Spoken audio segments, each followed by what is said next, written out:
Mengapa BUMN karya-karya di masa pembangunan tertinggi saat ini ternyata membuat hutangnya naik dan bahkan ada beberapa yang kesulitan likuiditas? Kok bisa ya? BUMN dimanja tapi merugi. Kita juga sering ingatkan bahwa hanya di negara sosialis komunis BUMN itu jalan. Dan Indonesia kan bukan negara sosialis komunis kan?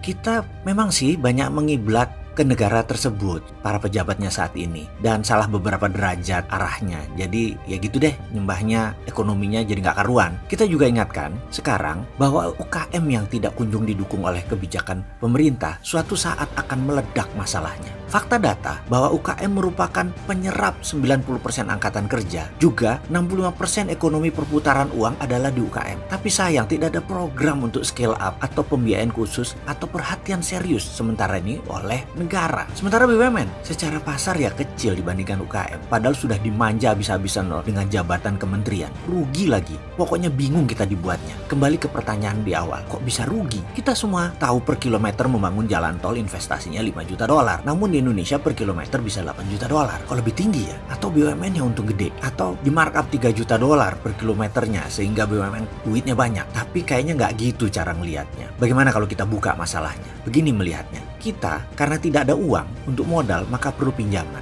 untuk membangun proyek-proyek infrastruktur. Ternyata dalam hukum perbankan yang bisa dibiayai hanya 70% alias yang 30% kita tetap harus store equity, store modal. Sementara kita tahu ekspansi bisnis atau usaha itu sebaiknya pada saat ekonomi lagi boom, bukan pada saat ekonomi lagi bust. Pertanyaan sederhana, Indonesia saat ini lagi boom atau lagi bust ekonominya? Atau kalau pertanyaan anak-anak kelas SD begini, Indonesia ini ekonominya lagi tekor atau surplus? Kalau jawabannya lagi surplus itu boom, kalau jawabannya lagi tekor ya bust. Jadi kita tahu semua bahwa kita saat ini ekonominya lagi tekor, tapi kita ingin membangun, ya terpaksa disulap. Bagaimana nyulapnya? Yaitu modalnya harus 100% pinjaman. Bagaimana supaya dapat pinjaman 100%? Ya proyek itu dinaikkan 50-100% supaya 70%-nya merupakan 100% dari nilai proyek tersebut dan pinjamnya jadi 100%. Mulai paham? Efeknya apa? Hutang BUMN besarnya haram jadah. Sementara proyeknya kalau terlalu dipaksakan untuk membayar hutang pinjaman 100%, ya sudah nggak pasti masuk. Sementara proyek terlalu dipaksakan untuk membayar hutang pinjaman 100%.